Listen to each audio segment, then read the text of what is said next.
Hey everybody, it's Mike here. Welcome to the channel and welcome to a new video. Now, what if I told you that there are two completely different ways to turn real-world objects into 3D, and one of them doesn't even use traditional geometry? So today in this video we're going to be breaking down photogrammetry and we're going to compare that to Gaussian splatting. Now, for some reason I have a very hard time pronouncing photogrammetry, but there you go. So we're going to break down those two, we're going to compare them, all right? So what they are, how they work, and which one you should use in what scenario. Now let's start with photogrammetry. Now that's the classic approach. You take dozens, sometimes hundreds of photographs of a real-world object, I don't know, let's say a statue in a park or something, or an environment, and you take photos from every possible angle. And then software analyzes those images and reconstructs a 3D model. Now, I'll go into a little bit more detail in a second, okay? Tools like reality capture or Agasoft Metashape, they look for matching points across all your photographs, and they use the information to calculate where those points exist in 3D space. And the end result is a full 3D geometry. And the key here is geometry. So photogrammetry creates an actual mesh and textures and sometimes even lighting baked in, right? And you can think of it as a triangulation. You're triangulating reality. Now, here's the basic idea. So first you capture overlapping photos, lots and lots of overlap. And this can be any object, a ball on a table, a statue in a park, or even an environment.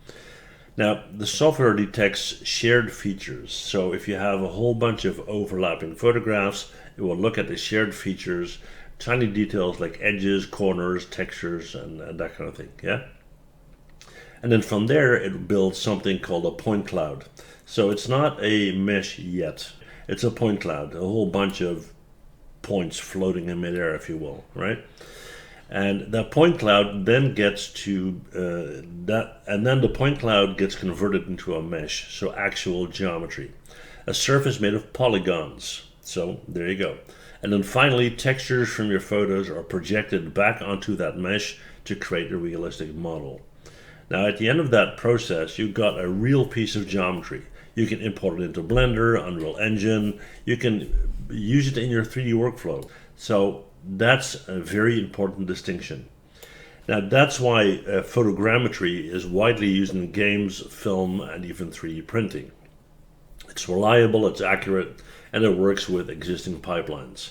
But it's not perfect. Photogrammetry can produce very heavy models. Processing can take a long time, and it tends to struggle with reflective or transparent surfaces like glass, water, and shiny metals. And another thing is that you almost always have to clean up the model afterwards. You got a lot of debris floating around that you need to clean up, and it's kind of a headache. Now let's switch gears here. Gaussian splatting. Now Gaussian splatting is much newer technique. It became popular in 2023, right?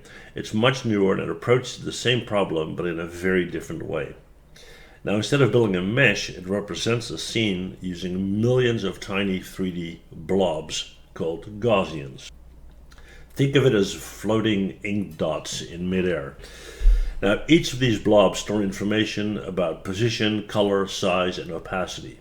And instead of reconstructing geometry, Gaussian splatting focuses on how light behaves in a scene. Because after all, what you see in the daily world is based on whether or not it receives light, which amount of light, on which angle, and so on, yeah? Okay, so in other words, it's not really building an object, it's learning how to render it. Big difference. Now, this idea is closely related to neural radiance fields, or NERFs, but Gaussian splatting is designed to render much, much faster, often in real time. And again, real-time rendering, how cool is that, right? So how does it work? Well, you start with the images, just like photogrammetry. So this can be from a camera, it can be from a video camera, so a video image or photo image. But instead of connecting points into a mesh, the system places these Gaussian blobs throughout the scene. So as you are taking the photos or as you are taking the video, right? If it's connected to the correct software, it will generate instantly.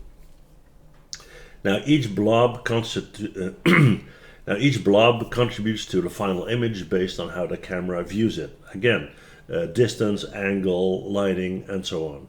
And when you move the camera, the system blends all these blobs together to produce a fully rendered image on the fly. So again, real time.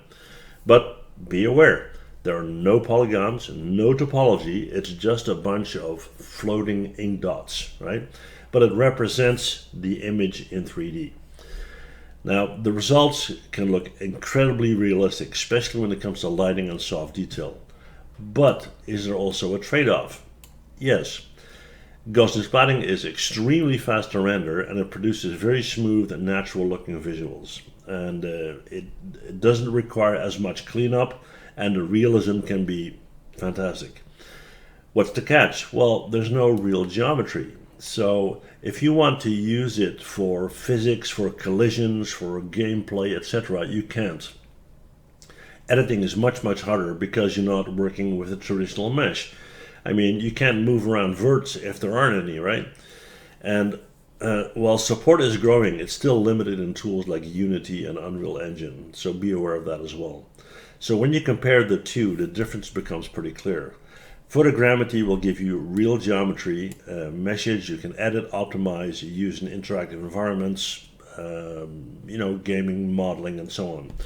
Gaussian splatting gives you a rendered experience, so something that looks incredibly real, but isn't built for interaction in the same way. So which one do you use?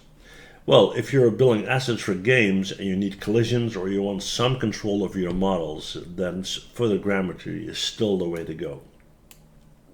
But if your goal is hyper-realistic visuals, smooth camera movements, and cinematic rendering, then Gaussian splatting might be a better choice.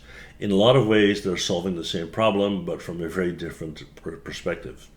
So one builds reality out of polygons, and the other recreates it as light. And that's basically what we're talking about here, okay? And honestly, in the future, they will probably be combined anyway, right? If you found this helpful and you want more breakdowns like this, especially for game development, films, and sound designs, then stick around, right? There's going to be a lot more coming. Well, that's it for me. That's it for this video. Kind of a new style of video, I would say, but if you enjoy that, let me know in the comments, and I'll see you guys in the next one. Bye.